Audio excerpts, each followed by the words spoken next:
Alors, vous avez réussi. Avant de revenir sur la question de l'armée, est-ce que vous avez une idée des mercenaires qui étaient au palais Kossiam? Écoutez, une idée serait trop vous dire, mais nous avions de sérieuses craintes liées aux informations que nous avions reçues. D'ailleurs, les premières personnes à avoir été abattues lâchement, euh, les premiers militants, c'était au niveau du domicile du petit frère de Blaise Compaoré, de François Compaoré. Donc il y a eu des rafalages. Nous nous doutons bien que ce n'est pas des éléments de force de l'ordre habituels. Parce que nous savions déjà qu'il y avait une partie de l'armée qui était avec nous. C'est un travail qui s'est fait sur plusieurs années. Lors même de nos manifestations et de nos actions, le plus souvent, les militaires, même nous, comme on disait, nous levaient le Vous poing. encouragez. Allez-y, continuez la jeunesse, il faut ça. Donc nous savions déjà qu'il y avait une partie de l'armée qui était avec nous. Et les quelques gages que nous avions eus lors de la manifestation du 30 et du 28 étaient déjà palpables. Nous avons même, lors même de l'encerclement de l'Assemblée, les militaires ont tiré en l'air. Ils n'ont pas tiré sur la foule. Donc je crois que... Ils peuvent être de quelle nationalité ces mercenaires? Vous avez une idée? Bon, écoutez, lorsque nous étions sur la place de la Révolution et de sources sûres, il y a un CRS notamment qui était d'origine togolaise, puisque ses papiers d'identité ont pu être récupérés. Et donc, il s'est dit dans la foule que des militaires des CRS d'origine togolaise et libérienne étaient présents. C'était des mercenaires qui ont été envoyés par le président pour se mêler aux forces locales de l'armée. Maintenant, nous avons même dû faire appel au calme parce que je pense qu'on risquait, la foule risquait de s'en prendre aux ressortissants togolais, aux libériens, sous ce simple prétexte-là. Donc nous avons dû user quand même de, de, de, de notre voix pour expliquer aux gens qu'il ne fallait pas mélanger les choses. Mais bon, au moins en tout cas un devant nous s'est fait prendre avec une pièce d'identité togolaise. Maintenant, pour le reste, je ne saurais vous dire. En tout cas, je pense que quand il y a beaucoup de rumeurs, il y a toujours un petit fond de vérité, au minimum. Et au niveau, certains militaires nous ont dit aussi, moi je sais que j'ai eu quelques échanges avec même des éléments du RSP qui m'ont confirmé que des étrangers étaient dans la garde personnelle du président. C'était des gens qui travaillaient avec le président. Vous savez que souvent nous avons des rencontres avec des éléments même du système. Donc dans ce cadre-là, nous avons pu avoir certaines révélations. Malheureusement, que nous n'avons pas pu vérifier. Voilà. Alors, les militaires ont donc pris le pouvoir. Ça fait 10 jours ou bientôt 2 semaines que ça dure. Vous êtes engagé dans des discussions. Où en êtes-vous exactement en ce moment-ci? Ben, nous en sommes en ce moment. Bon, c'est vrai que passé les quelques dégoûts que nous avons eus en termes de rapport avec d'autres mouvements par rapport à, je parle notamment de la société civile parce que, vous voyez, il est difficile, on ne peut pas donner cette image-là de la société civile qui se lance dans des calculs, bon, vous voyez, c'est un peu délicat. Voilà pourquoi nous avions annoncé même ne plus vouloir faire partie de cette plateforme-là et plutôt travailler avec un comité au sein du mouvement Le Balai Citoyen pour faire des propositions qui pourraient être prises en compte ou non, mais au moins de faire un rapport et des propositions.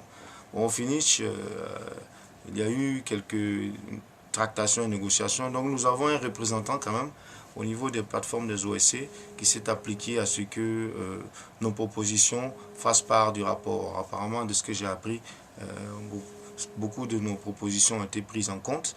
Il reste qu'il doit certainement avoir quelques points, un ou deux points litigieux. Maintenant, je pense qu'il nous apparaît urgent, finalement, d'accélérer le processus. D'accélérer le processus pour ne pas que les militaires se sentent trop à leur aise aussi. Oui, est-ce que ça veut dire que vous n'avez pas trop confiance aux militaires? Parce qu'on a comme l'impression que les militaires jouent au chrono. J'ai dit, nous n'avons confiance à personne. Les gens ne comprennent pas. Nous n'avons confiance à personne. Nous avons fait à un moment donné une sorte de petit compromis, un arrangement. Hein, mais ce à quoi nous avons fait confiance, c'est l'institution de l'armée. Ce n'est pas un individu. Hein, il faut qu'on se comprenne bien. Maintenant, il y a eu comment on appelle cela? Il y a eu des actes de bonne volonté qui nous ont amenés à avoir confiance d'une certaine façon à la volonté que les militaires avaient de nous amener à la transition civile et le plus tôt possible. Ils l'ont dit eux-mêmes à maintes reprises, ils en ont même fait des déclarations. Donc il n'y a pas de raison que l'on doute de cela. Il faut quand même rester positif. Mais en même temps, je pense qu'il ne faut pas non plus permettre. Vous savez, quand vous laissez un vide, bon, je pense que les choses peuvent partir d'une certaine façon en vrille, comme on dit, parce que la confiance n'exclut pas le contrôle. Il faut qu'il y ait un contrôle permanent qui fasse en sorte que les militaires se disent que bon, nous n'avons d'autre choix que d'aller très vite au passage du pouvoir militaire au pouvoir civil. Maintenant, l'image que la société civile est en train de donner, les partis politiques, n'est pas forcément redorante. Peut amener éventuellement, conforter les militaires dans le fait de se dire que la société civile est divisée et éventuellement d'en profiter pour rester un peu plus longtemps. Voilà pourquoi nous disons que la société civile doit aller plus vite. Nous avons encore confiance au processus. Le processus est en train d'être mis en place, mais nous pensons en tout cas au niveau du mouvement Le Balai Citoyen très vite, dans les 48 heures qui viennent, proposer au moins un nom pour le président de la transition. Parce que je pense que ça me semble important. Il faut d'abord que les institutions, d'une certaine façon, soient officiellement déclarées et mises en place avant qu'on puisse fignoler sur les détails. Actuellement, on s'attache à fignoler des détails alors même que l'essentiel n'est pas présent. Comme lorsqu'on parlait de mettre en place une alternative avant même qu'il y ait alternance. Donc il ne faut pas qu'on mette la charrue avant les bœufs. D'un point de vue formel, on voit bien vers quoi on se dirige, un organe de transition civile. Je pense qu'il faut y aller au plus tôt.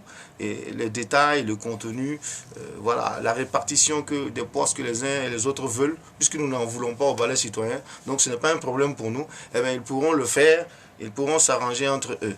Pour l'instant, nous, ce qui nous intéresse, c'est qu'on aille très vite, effectivement, à l'organe de transition civile, qu'on aille tout de suite aux élections démocratiques, libres et transparentes. En ce moment-là, notre mission ne sera pas terminée, mais au moins, nous serons allés jusqu'au bout. Puisqu'on dit que les faibles ne finissent jamais rien eux-mêmes, ils attendent toujours la fin. Nous ne voulons pas nous penser faibles. Nous voulons aller jusqu'au bout du processus pour qu'on puisse dire au moins que nous avons fait un travail sérieux et que ce soit un exemple pour le reste de la sous-région. Alors, quel regard portez-vous sur le ballet diplomatique qu'on assiste depuis quelques jours à Ouaga, l'Union africaine, la CEDEAO, des chefs d'État qui viennent et qui partent, ces gens qui n'ont pas pu interpeller Blaise au moment où il voulait faire son coup de force constitutionnel. Quel regard portez-vous sur l'action de tous ces présidents? On a comme l'impression que ces institutions elles-mêmes sont en concurrence sur le cas du Burkina Faso. Vous l'avez dit, hein? Je ne sais pas s'il faut en rire ou en pleurer. Pour ma part, je pense que ça ne mérite ni l'un ni l'autre. Parce que rire et pleurer font partie des émotions et ces gens-là n'en ressentent aucune. Moi, je trouve que c'est effectivement, comme tout le monde, hein, comme l'opinion publique actuelle, que c'est l'ambulance après la mort, hein, après le cadavre. Et que, bon, comme d'habitude, on les attend sur les chantiers, ils ne sont jamais là. Et c'est lorsque les sacrifices ont dû être consentis qu'ils apparaissent comme par magie et qu'ils proposent des solutions, etc., etc. Et que comble de circonstances, ils donnent même des ultimatums. Donc, c'est vrai que nous voyons cela d'un mauvais œil. Nous sommes obligés, d'une certaine façon, d'avoir cette ouverture-là, d'avoir cette ouverture avec les autres, pour ne pas que effectivement, ce processus révolutionnaire-là s'achève d'une certaine façon par un mauvais marketing, hein, on va dire. Mais vraiment, c'est quelque chose qui fait mal, très sérieusement, parce que nous, on a rencontré au sein du mouvement Le Balai Citoyen à maintes reprises ces institutions. Nous avons rencontré l'ambassade du Canada, nous avons rencontré l'Union européenne, nous avons rencontré l'ambassade des États-Unis. D'ailleurs, par la suite, au moins l'ambassadeur des États-Unis, d'une certaine façon, a été un des seuls à avoir une position ferme par rapport à cette tentative de fraude du président Compaoré. Donc, mais dans la plupart du temps, on mettait en avant un certain devoir de neutralité diplomatique. Où est passée cette neutralité et cette diplomatie-là? Aujourd'hui, on comprend bien que que d'autres intérêts sont en jeu. Le président Blaise Compaoré lui-même, pendant ses 27 ans de règne, après avoir été nominé médiateur, pacificateur, arrangeur, il a tout fait dans la sous-région, a été déclaré homme de paix. Il a été aussi plusieurs fois décoré. Donc, ces gens ont considéré à un moment X ou Y que Blaise Compaoré, dictateur au Burkina Faso, était un homme de paix. Donc, cet homme de paix-là, finalement, a été déboulonné par de vrais pacifistes. Et aujourd'hui, on veut nous faire la morale sur les droits humains. Je dis que le message de ces institutions est juste. Tout le monde veut une démocratie, la bonne gouvernance. Tout le monde est pour les droits humains, etc., etc. Et le pouvoir au civil. Mais c'est juste que c'est une question de... Ça n'arrive jamais à point. C'est comme si, quelque part, derrière, il y avait une tentative de... apparemment, il y a de la récupération à tous les niveaux. Oui, tout à fait. Est-ce que vous avez, Blaise Compaoré incarné un certain leadership en Afrique de l'Ouest? Est-ce que vous avez l'impression que le balai des chefs d'État qui, ces derniers temps, c'était envie de combler ce vide qu'il est en train de laisser, que le Burkina devient un terrain d'expérimentation pour certains chefs d'État africains? Non, je pense que certainement des tractations, c'est quoi qu'on dise, hein, il y a beaucoup d'intérêts en jeu, très souvent qui nous dépassent, hein, les coulisses du pouvoir. Et je pense que très certainement Blaise Compaoré, malgré sa réputation de trafiquant d'armes, de criminel, etc., etc., etc., avait d'autres intérêts pour certains et que son départ forcé aujourd'hui peut mettre dans l'embarras certains États ou certaines institutions, c'est probable. Maintenant, s'il faut s'arranger pour mettre un pied dans les décisions que ce pays-là va prendre pour son avenir, je pense que c'est aussi une façon de préparer la relève. Mais je pense qu'il appartient au peuple burkinabé de décider de lui-même ce qui est bon pour lui. L'onction peut venir après. Si onction il doit y avoir des institutions internationales ou des grandes puissances, c'est peut-être un appui technique ou financier, puisqu'ils disent vouloir défendre les peuples en liberté, c'est qu'ils aillent jusqu'au bout de leur logique et que ce soit finalement les peuples burkinabés qui décident véritablement de leur avenir. C'est ce que nous souhaitons. Alors, et quel sort on doit réserver aujourd'hui à Blaise Compaoré et à l'ensemble de ses collaborateurs qui ont eu à être empêtrés dans des crimes de sang, des crimes économiques? Quel sort vous pensez qu'on peut leur réserver aujourd'hui? Le seul sort qui sied à tout citoyen, c'est-à-dire le jugement. Lorsque vous avez commis des actes irrépréhensibles par la loi, vous devez être jugé. Et je pense que c'est ce qui attend Blaise Compaoré et certains de ses acolytes. Moi, j'ai toujours dit que s'il fallait comparer Blaise Compaoré et Mandela, c'est que Mandela, lui, avait fait 27 ans de prison et 4 années de présidence. A contrario, Blaise, lui, a fait 27 ans de présidence et nous espérons qu'il va faire beaucoup plus que 4 ans de prison au regard des crimes qu'il a eu à commettre pendant ces 27 années-là de règne. C'est ainsi qu'il faut l'appeler, de règne et non pas de présidence. Donc, tôt ou tard, la justice va le rattraper. Il n'y a pas de frontières suffisamment comment dirais-je, suffisamment isolées, suffisamment compactes pour empêcher la récupération de Blaise Compaoré par la justice. La justice va le récupérer tôt ou tard. Il n'y aura pas de pays assez éloigné. Donc, une fois que les appels... l'aspect juridique, l'aspect justice sera traité d'ici peu, je pense, il est très probable. Des institutions juridiques vont certainement se mettre en place et des mandats seront certainement lancés. Maintenant, que ses amis le lâchent ou pas, moi je pense qu'il sera lâché par ses amis, comme tous. Vous savez qu'en politique, il n'y a pas de fidélité. Blaise Compaoré lui-même l'a montré parce qu'il s'est entouré de gens qu'il a fini lui-même par éliminer. Donc je crois que c'est ce qui risque de lui arriver aussi.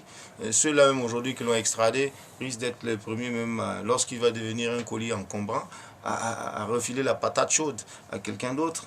Et nous espérons que ce sera le peuple burkinabé qui occupera de cette patate chaude-là, pour qu'il puisse être jugé de manière tout à fait normale, comme tout le monde. Voilà, qu'il réponde tout simplement de ses actes. Nous ne sommes pas des criminels, nous ne voulons pas assassiner nos bourreaux. Nous voulons simplement que ces bourreaux-là répondent de leurs actes et qu'ils soient jugés conformément au texte. Vous êtes un symbole de la jeunesse ici. Les attentes de cette jeunesse sont assez énormes et grandes. Est-ce que vous êtes confiant pour l'avenir? Oui, nous sommes confiants. Nous sommes confiants. Je disais à un moment donné, dans la lutte, il faut être pessimiste, puisqu'on dit que l'optimiste a inventé l'avion et le pessimiste le parachute. Donc il est nécessaire dans la lutte d'être pessimiste pour être prévoyant. Mais une fois que vous êtes en train de... vous obtenez les fruits d'une lutte, il faut à nouveau avoir recours à l'optimisme. L'optimisme est important pour se sortir finalement des états de crise. Les deux sont importants. Et cette confiance-là, si nous ne l'avions pas, nous ne serions pas arrivés jusqu'ici. C'est une question de conviction, nous avons des convictions, nous ne trichons pas avec nos convictions et de toutes les façons, la lutte continue et elle continuera, vaille que vaille. Un message de Smoké à la jeunesse africaine S'il y a un message que je peux lancer à la jeunesse africaine, c'est vraiment de ne plus avoir peur du mot politique. De ne plus dire « moi je ne fais pas de politique » parce qu'on fait par là même le jeu du pouvoir en place, le jeu de tous ceux qui veulent s'enrichir personnellement au détriment de la masse. Donc pendant qu'on ne regarde pas, comme disait mon frangin Wadi, pendant que on est tourné vers les autres États, qu'on veut s'exiler, etc., on laisse la place à d'autres qui en font leur beurre et qui s'en mettent plein les fouilles.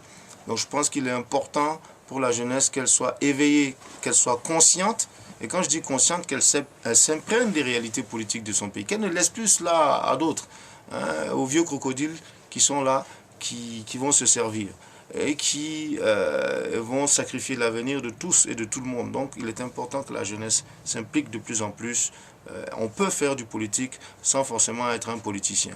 On peut s'intéresser à la politique, être un bon citoyen, être une sorte de veille, c'est notre objectif, être une sorte de sentinelle des valeurs de la démocratie, pour faire en sorte qu'il n'y ait pas qu'un chef d'État ne fasse plus une seconde de plus, une minute de plus, c'est trop. Parce que dès lors qu'on a pu, comme qui dirait, tordre le cou aux règles, une seule fois, c'est comme le premier crime, on finit par trouver ça facile et on continue. Donc il faut que ça s'arrête là. Et cette façon de... Si on veut obliger ces autorités à le faire, on n'a pas d'autre choix que de s'impliquer réellement, d'avoir un droit de regard sur la gestion des deniers publics et la façon dont ils gèrent notre patrimoine. Nous vous remercions. Merci.